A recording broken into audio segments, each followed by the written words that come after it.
Okay, so our title today is Natural Logs. It is the last section, actually it's the last section in your book. If you look at your book, it says Volume 1. So all those books over there on the cart are Volume 2. Yeah, that would be nice, but we're not. No. So next week, we'll be getting Volume 2, and we'll start moving into some trig. But today's the last section on logs. So today's natural logs, the central question is, how are y equals e to the x, and, oops, that's supposed to be next too, that's weird, these got erased. And y equals log base e of x related, and how is e, and this is ln, it actually stands for a natural log, ln. How are e and ln related? Okay, so first question, I'm going to just talk through this part.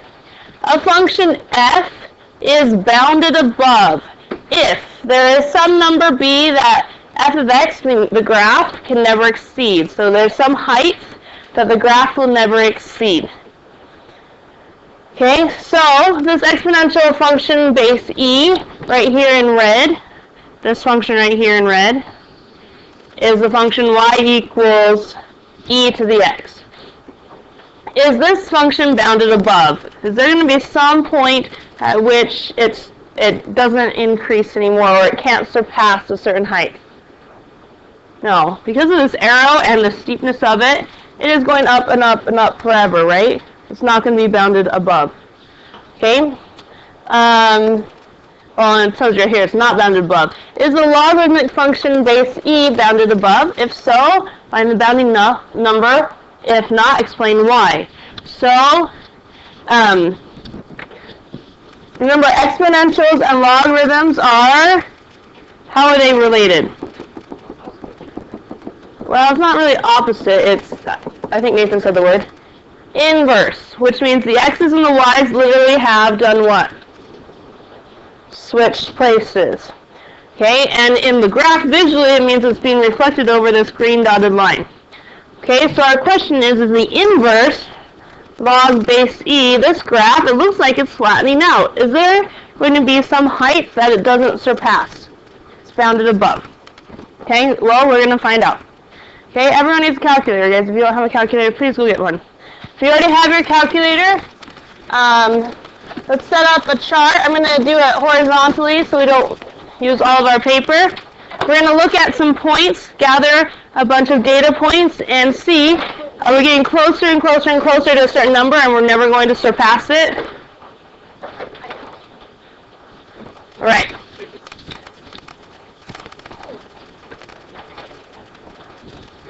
On the top is x, and on the bottom row will be your y, which the first one we'll do is e to the x, because our calculator can do e to the x. Can our calculator do log base e? Yeah, we've only discussed that our calculator can do log base 10, right?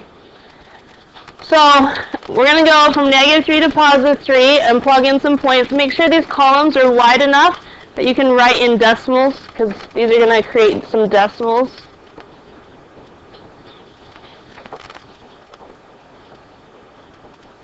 -3 to +3. Joseph? Hey, this is for the function y equals e to the x. And we need to type in e. Where's the e button? Remember where that is? Okay, e to the first power, yeah, is above the division sign. But what if we need an e to a different exponent? It's above ln. On the left-hand side, you see the third button up, one of those dark gray buttons. Okay, ln above it is e to the x. So we need to do the blue second. Go second, e to the x, we need first the value for -3. And today we're rounding to nearest hundredth unless the directions tell us otherwise. Okay? What is it? So that's to the nearest thousandth, actually, almost rounded correctly. So I want the hundredth, which means 2 decimal places. 0.05. Okay, would everyone go through the chart, please? and put e to the negative 2 and round that to the nearest hundredth. And then do e to the negative 1.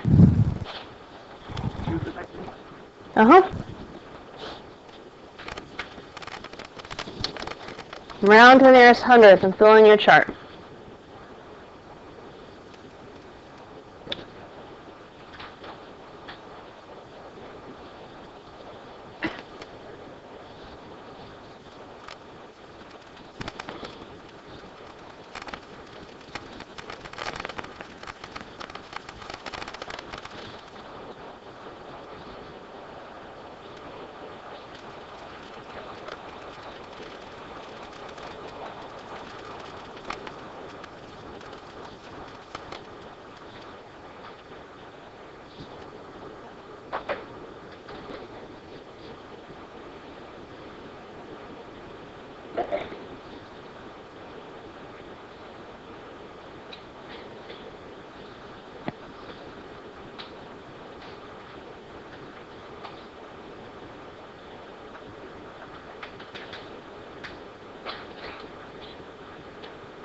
Okay, let's hear some of these values. We'll just go up and down the row. Let's get a white marker. Okay, starting with Danny. Do you have e to the negative 2? E to the negative 2 is 0.13. And after the 3, though, comes a 5. So how does that round to 3? We are, but the following number you have to look at. And if it's 5 or more, yeah, great. So 5 or more, we up the score. 4 or less, you let it rest. Okay, Lisa, what about negative 1? Good, 0.37. Okay, Macon, 0? 1, yep. Anything besides 0 itself raised to the 0 power is 1. Okay, and then Austin, what about positive 1? 2.7, I need one more number.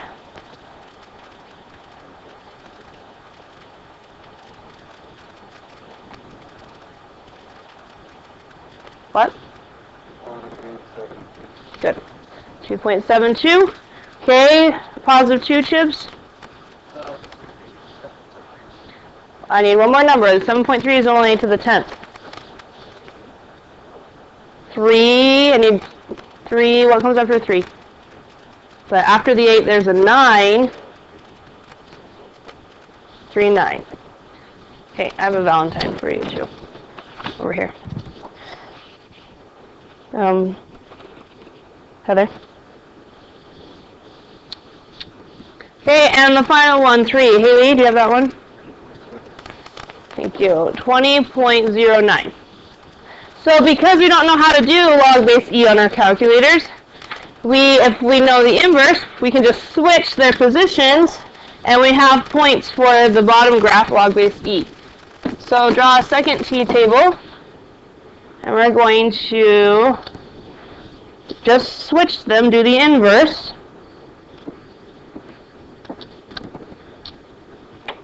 Oops, I still need the white marker. Oops, that's not what I wanted. Okay. And now we're going to be looking at log base e of x. Okay, so all of these x values we had before, -3 to +3, on the inverse would become, instead of the x, they'd become which position? The y's. X's and y's switch places for inverses. So we're going to put all those down here in the y position.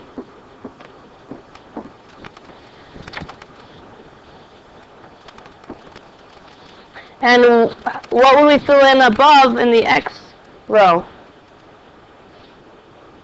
If x's and y's switch places, what goes here above -3?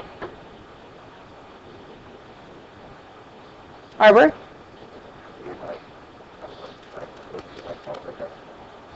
Exactly. All the decimals from before.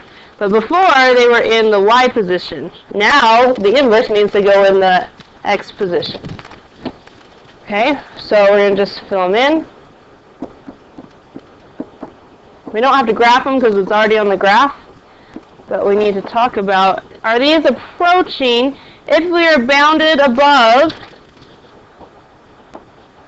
then it should be getting closer and closer to a certain y value, because that's bounded would be on the height.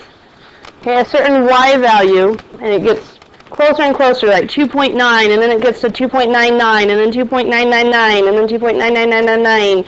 Microscopically close, but it's never going to surpass a certain number.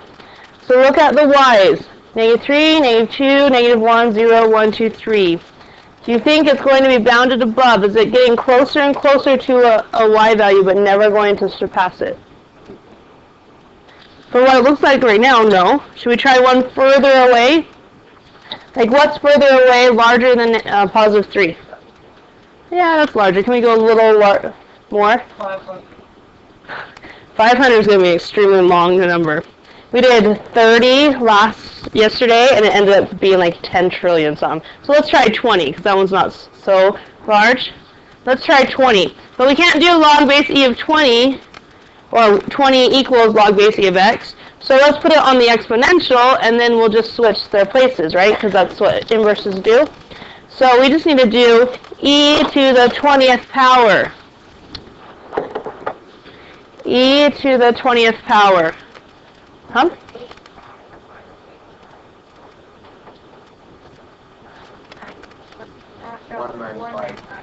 One nine. Oh, so that's large too, right? Oh, 4?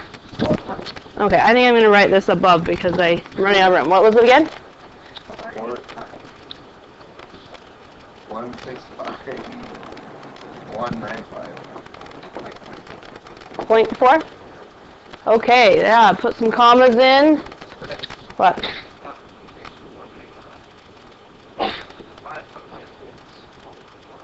Overflow. Yeah, it's going to be huge. So that was when we plugged in 20, we got that number.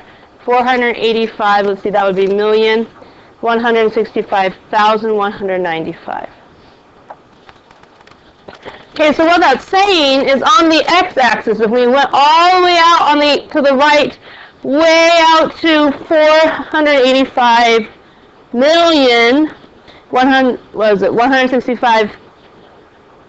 Oh, you know what? I think it's billion, isn't it? 'Cause I put the comma in the wrong spot. No, that's in the right spot. Did it give you an E? That's because of scientific notation. The number's too large for the screen. So if it says E17, or what does it say?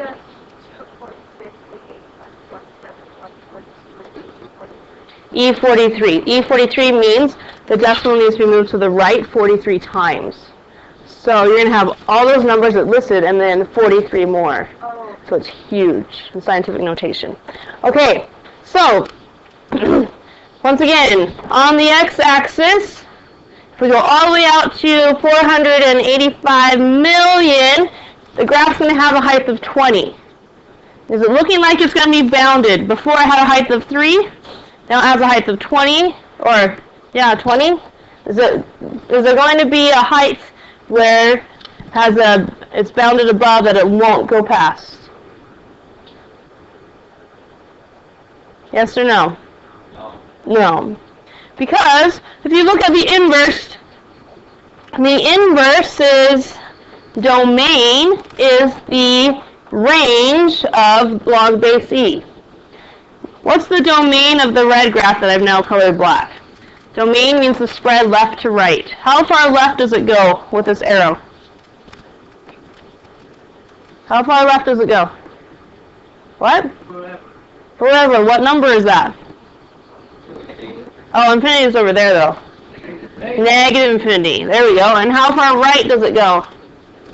Positive infinity. So the domain goes from negative infinity to positive infinity. So if we swapped it to the inverse, that would mean the range has to be negative infinity to positive infinity. So that means that this graph goes down forever, and little by little, it is going up forever, up to positive infinity. So the answer to that was, no, it is not bounded above. But in order to solve it, you really have to understand that logs and exponentials are inverses. So if you can find e to the x, you just switch the properties around, and it tells you info about log base e. Okay, we're going to now start solving some natural logs. Natural log is the symbol ln. Okay, but there's a few things we need to write on our notes so we know inverses. So y equals, let's see, let me get my paper out really quick. This is the one I wanted. Yeah. Y equals e to the x. Y equals e to the x. Can be interchanged with y equals log base e to the x. These are inverses. Okay, which we had on the picture above. Inverses. E to the x and log base e are inverses. Okay, and we just found points that show that they just switch positions. Okay, but I've been actually lying to you for a few weeks. What? I know. It's not good to lie. I've been saying that our calculator can only do base 10, but I've lied. It can actually do one other base, and it is base e. I know. Y equals log base e of x. Your calculator can handle. And we call log base e the natural log. Okay? So, let's do this in green. If we need to calculate log base e, then all we do is change log base e to, and do a cursive L, so you don't get confused that that's a 1. We can change log base e to the natural log, and then they mean the same. Natural log is log base e. Right, Chibs? Okay. So, put that in a fluffy cotton ball or box it up, highlight it. You need to know both of these. That e to the x is inverses with log base e. Okay, and log base e is the natural log. Okay, so everything we're doing today really isn't too new. It just has a new piece called the natural log.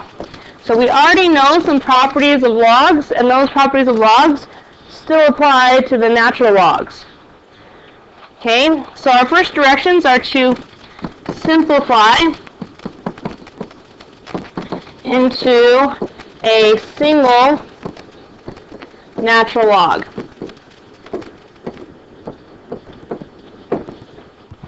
We've done this before with regular logs. Okay, first example is 2 natural log 15 minus natural log 75. If you make the L's curly, then it won't look like, because if you don't make them curly, then it looks like this. It looks like 21 and 15. So do them in cursive so you don't get confused.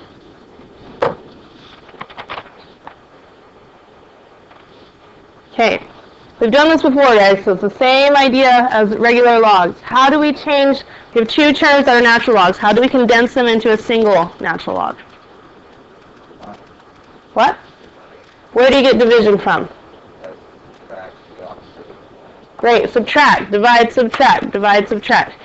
That's actually going to be our second step. Our first step is, I should probably circle something and move it. What needs to be moved? Good, so let's circle up the multiplier 2. And we have a property called the power property that allows us to multiply when we have a double exponent. Okay, so we can move that up to the exponent of the 15. And it becomes natural log 15 squared minus natural log 75.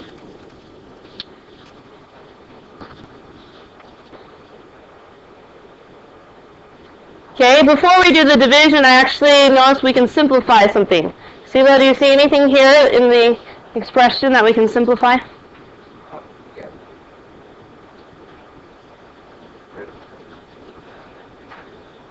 We have an exponent, right? 15 squared. Can we simplify that?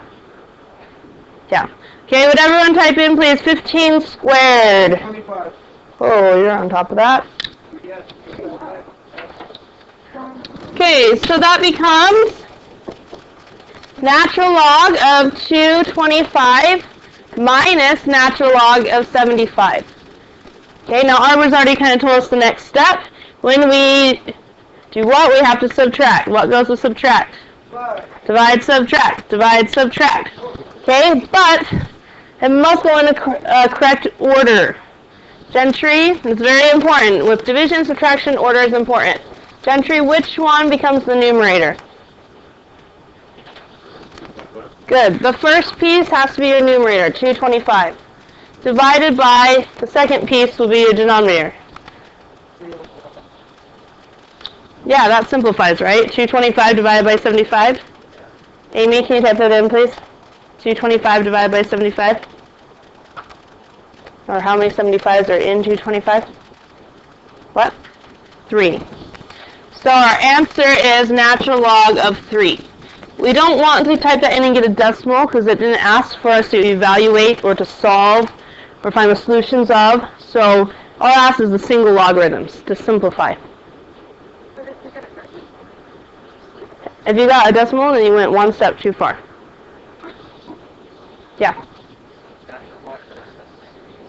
Yeah, they're always base E. And we know, actually that's a good point. Hey, Eric. Manuel. We know E, and natural logs all have base E, and just sorry, I'm going to sneeze. Base E is a number, right? Do you remember what number base E is?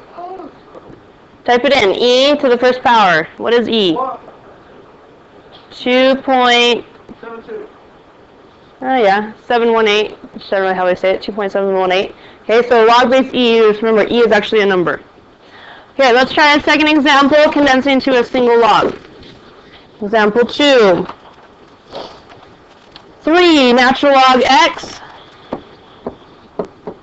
plus 2 natural log y plus natural log 5.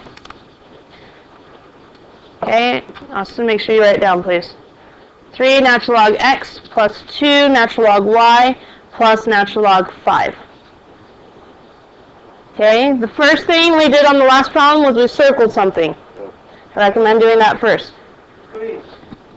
Any multipliers you have, circle them. Okay? Danny, this 3, where do we move it to?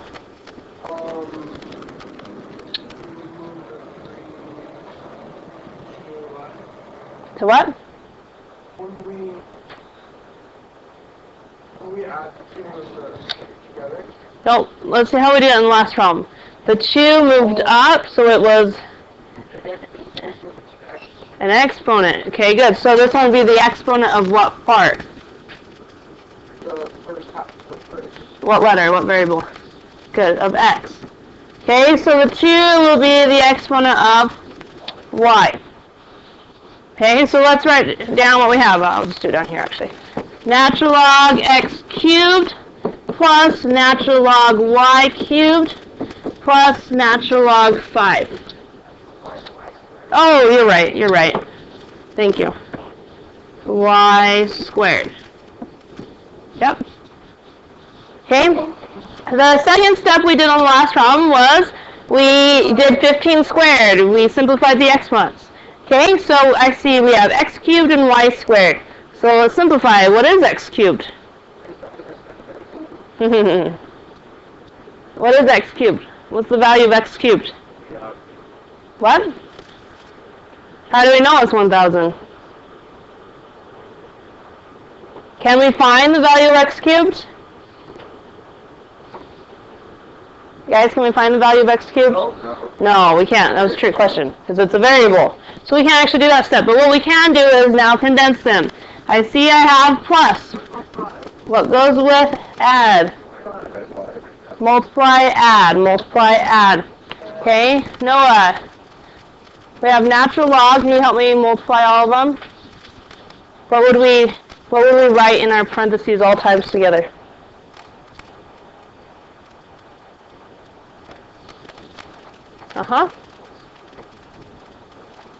Times what?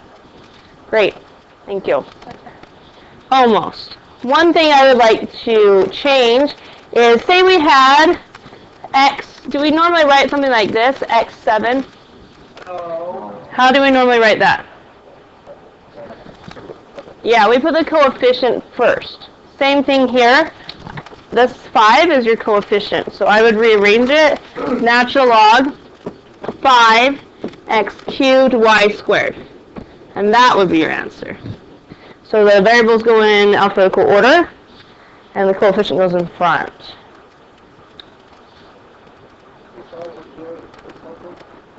Well, it's similar to the first couple problems. Now we're going to find the solutions of, okay?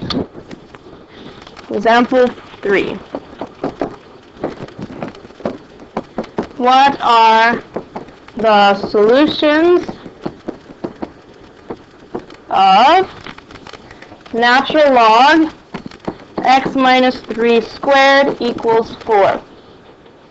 What are the solutions of natural log x minus 3 squared equals 4? Tibbs, you have it written down? Okay. Solution is the answer, right? Or the value of x that makes this equation true. Or the point on the x-axis where the graph crosses the x-axis. Okay, but our x has a problem. It's trapped inside of the log, natural log. So just like logs before, how do we get x out of a natural log if it's trapped inside? What? If there is a multiplier out front, like timesing by 4, that would be the first step to divide. But we need to get rid of the natural log. We will eventually change it to exponential, but to change to exponential, we need to know the base. So come back up here. What's natural log's base? What's natural log's base? It is actually equivalent to a log base e, right? So the first step is we're going to write it in log form. Okay, log base e, everything else is the same. X minus 3 squared equals 4. So for the steps, we're going to rewrite natural log as log base e. And now, once we have a base, then we can change it into exponential form. Okay? So that would be the cycle of logs, the circle of logs. But we have to start at the base. Anna, where would we start the circle of logs?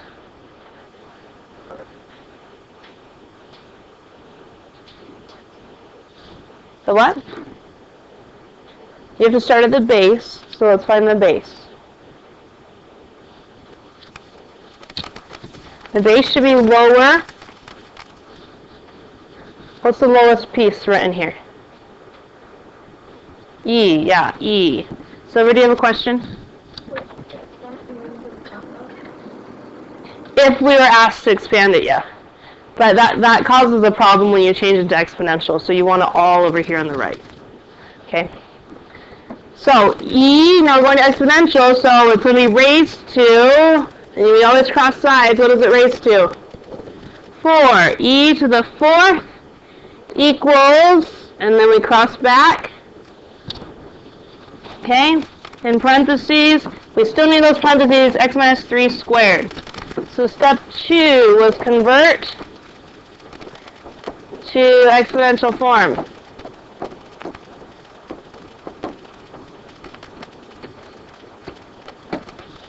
Okay, and we've solved these before, so you should think it looks familiar. Aiden, how would we go about getting x by itself now?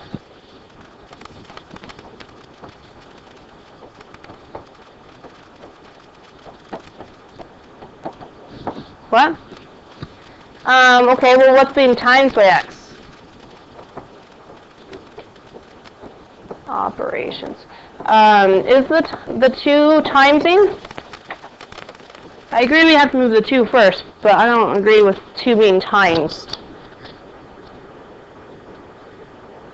What? A 1? Okay, I agree we have to move the 2 first, but it's not saying x minus 3 times 2. The 2 is in the exponent position, so it's x minus 3 squared. What's the inverse of squaring? Square root. That's what we need to do first. So on both sides, we square root. And square root and squares cancel each other out. Now, since the square is gone, we don't need the parentheses anymore. Okay? Melissa, how do we get x by itself?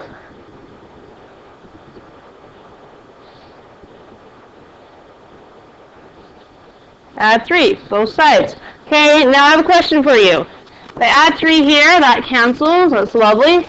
Add 3 here. Does this become square root e to the 4th plus 3 like that? Why not? You can tell me why this is incorrect.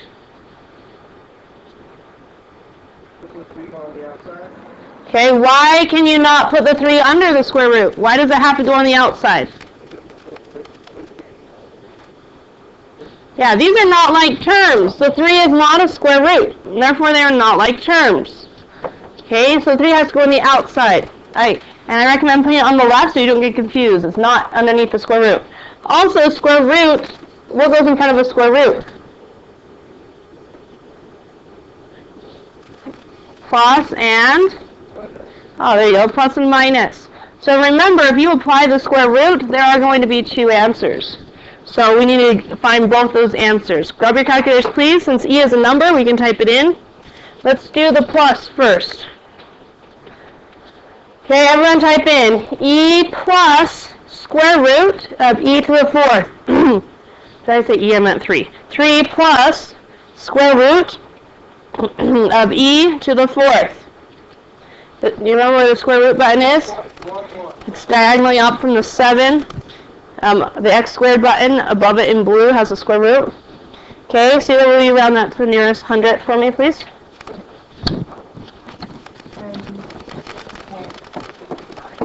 Good. Okay, now we need to do it again, but with a minus. So you can either retype it or you can go second enter and it copies and pastes it, and you just have to change the plus to a subtraction sign. Emmanuel, when we subtract, what's the decimal?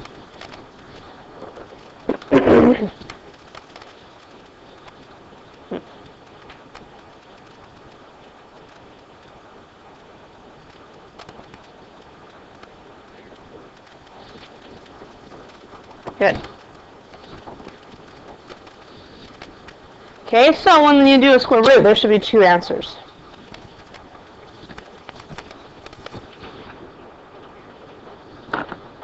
Okay, let's try another one. Finding the solution of example 4. Natural log 2x plus natural log 3 equals 2. Finding the solutions. Natural log 2x plus natural log 3 equals 2. Finding the solution means we have to find the value of x, which means we have to get x by itself. Okay, what's the problem with where x is located right now? It's trapped in the natural log, right? Okay, so we have to get it out of the natural log. However, I see we have 2 natural logs. There are 2 natural logs. What do we do when we have 2 natural logs? Combine them. Okay, so here I see add. What goes with add? Multiply, add, multiply, add. So this becomes natural log of, Heather, what would we write?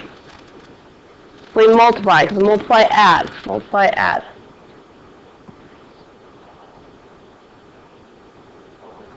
We multiply their parts. So their parts, multiply those together, and what do we get?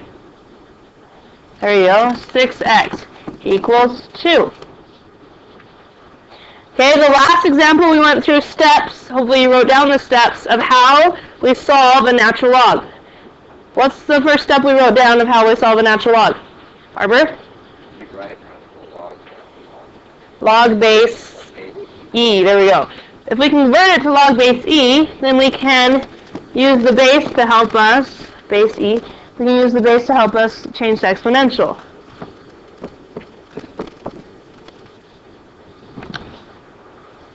Okay. Okay. The next step was to change the exponential. Cassie, where do we start to change it into exponential form?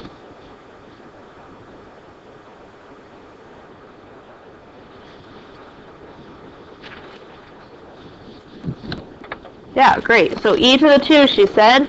And so we write it as e raised to the 2, the second power, equals 6x. And there we go. X is almost by itself. Okay. Tyler, x is almost by itself. How do I get x by itself? By what number? Great. Divide by 6. Divide by 6. Now, will this answer have a plus and a minus? Did we have a square root? No. So there's only going to be one answer. So grab your calculators and do e squared. Make sure you close the parenthesis after the squared before you divide by 6. E squared, close the parenthesis, and then divide by 6. Okay, Nui, can you tell me what that would be rounded to the nearest hundredth?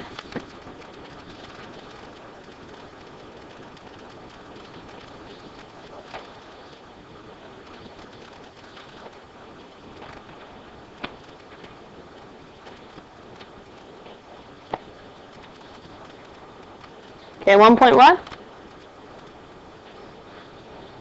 I need 2 digits after the decimal. Oh, that's the problem. You have to, the 6 shouldn't be in the exponent, so try it again. E to the 2. Okay, and then arrow over. Okay, make sure that's down, and then divide by 6. Yeah, hurry. Okay, 2. Are you using the squared? I think you're using the squared button, so we don't want to do that. So, okay, all you have to do is push the 2. Okay, and if we arrow over, then you can divide by 6. There you go. So that's what? Yeah, so 1.23. Okay? 1.23. Any questions on that? Okay, one more solving, but this time we start with an exponential. Example 5, I believe. 4e to the 2x plus 2 equals 16. 4e to the 2x plus 2 equals 16. When we're solving for x, we should think of like a Christmas present or a birthday present. We take off, you peel off outside layers first before you can get to the inside, right? So we need to find out what's on the outside that's easiest to remove. Okay, easiest to remove. Chibs, what's the easiest thing to move? The what? The 4 is, I'd probably say, second easiest. The 2. How do we move the 2? How? Minus 2. Minus 2. I wouldn't want to remove the 4 yet, because if we divide by 4, you have to divide 2 by 4 and it gives you a fraction. So I want to stay away from fractions as long as I can. Okay, Noah? All right. Joseph, now what? When we have to figure out the 2x. We're trying to get it by its 2x by itself. So what's the easiest thing to move? You want to start with the easy parts first. 4, yeah. What's the inverse that would allow us to move the 4?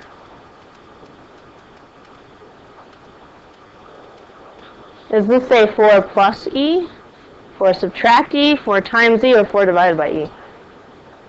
What's between the 4 and the e? Yes.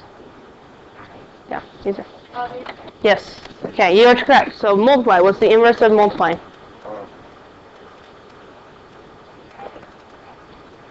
The inverse of timesing? Dividing. So we divide by 4. Okay? e to the 2x divided by 4.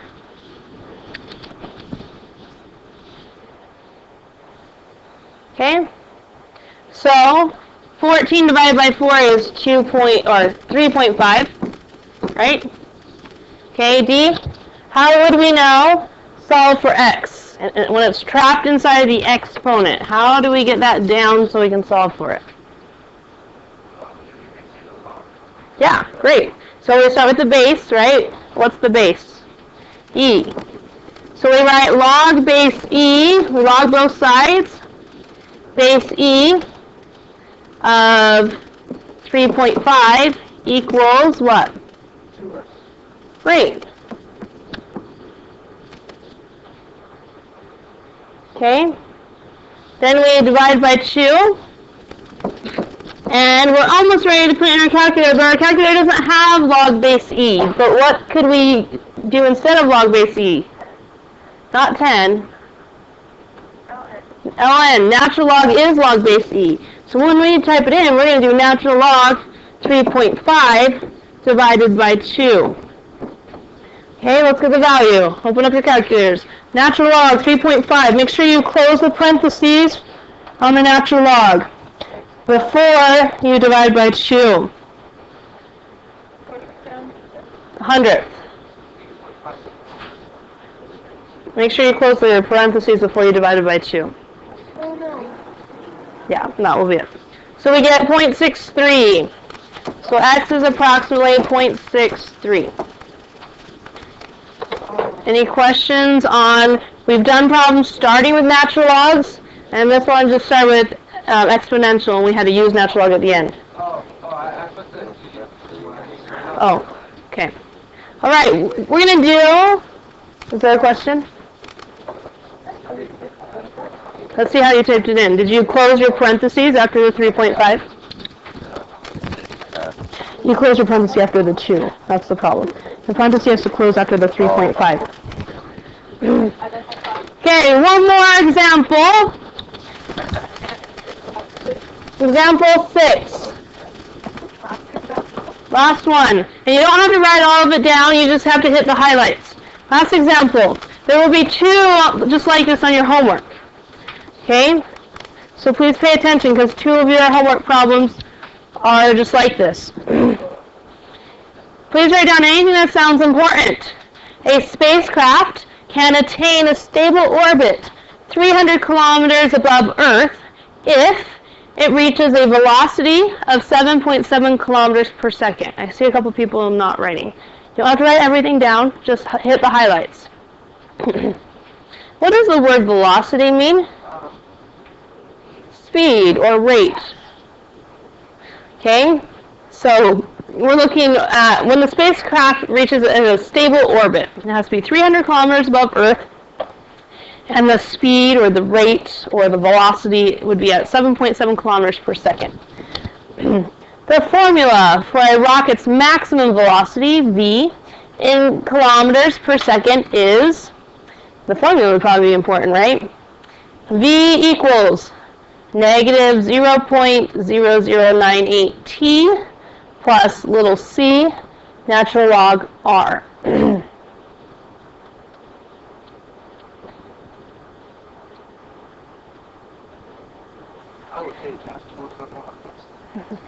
Oh, that'd actually be really cool to work on rockets. Well, there's always multiple people on the team. The booster rocket, the booster rocket fires for t seconds, and the velocity of the exhaust, which is little c, kilometers per second. The ratio of the mass of the rocket filled with fuel to its mass without fuel is capital R. Suppose the rocket in the photo has a mass ratio of 25, a firing time of 100 seconds, and an exhaust velocity as shown. Can the spacecraft attain a stable orbit 300 kilometers above Earth? Okay, Macon, what's something important that we should make sure we know? Turn that off. Huh?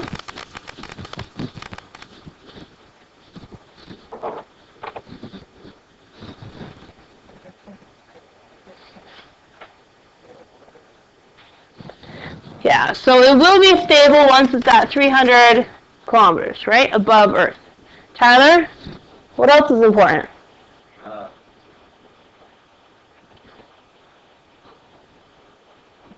wrote numbers down, man. So what numbers did you write? 300 kilometers, we already have that one. Find another one.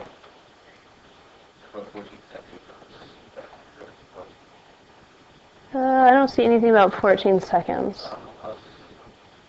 Okay, Cassie? 7.7 what? What is that representing? And that's the velocity, right? Okay, we will be stable once we reach 7.7 kilometers per second in our velocity or our speed. Okay, Anna, what else would be important?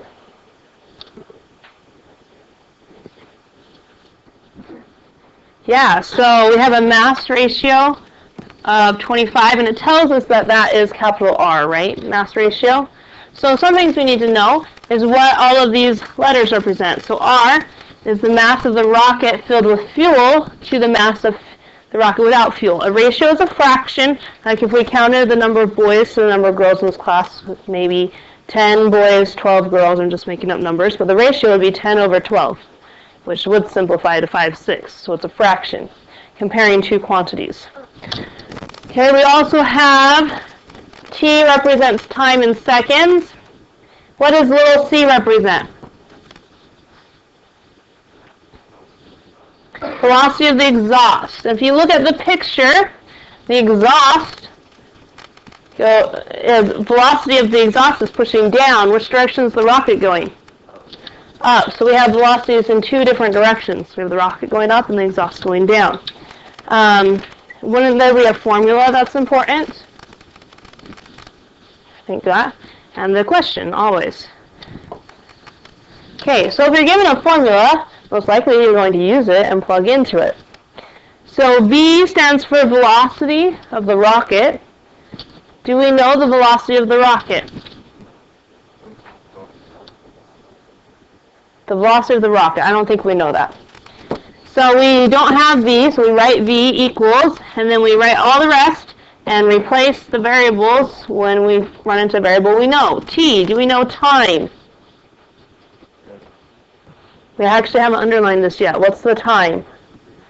100 seconds. The firing time is 100 seconds, so we do know the time.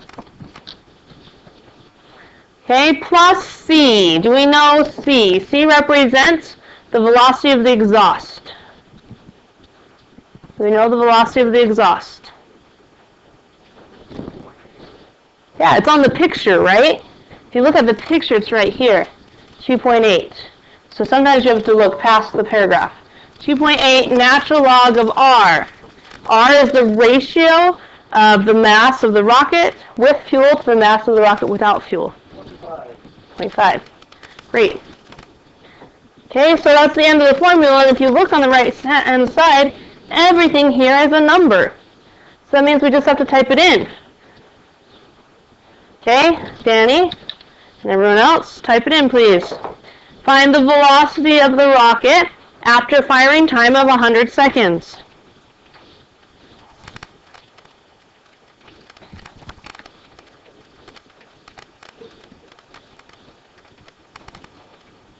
Okay, rounding to the hundredths. Ariana, what did you say? Okay, velocity is approximately 8.03.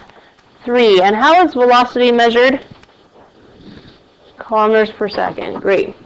So will it overshoot then? Oh, that's a great question. So what does this number mean? And remember the question was, can the spacecraft attain a stable orbit 300 kilometers above Earth? Knowing that, the first sentence says, we are stable at 300 kilometers if we reach a velocity of 7.7 kilometers per second. So he brought up the question, did we overshoot? Are we going to get too fast and be unstable? So what happens if we're less than 7.7 kilometers per second? Will we be stable? Maybe. But yeah, we wouldn't be stable. I don't know what would happen. Maybe we would crash into the ocean. Or maybe we just, I don't know where we would crash, but we go somewhere. Okay? And what if we had a velocity higher than 7.7? Would we be stable?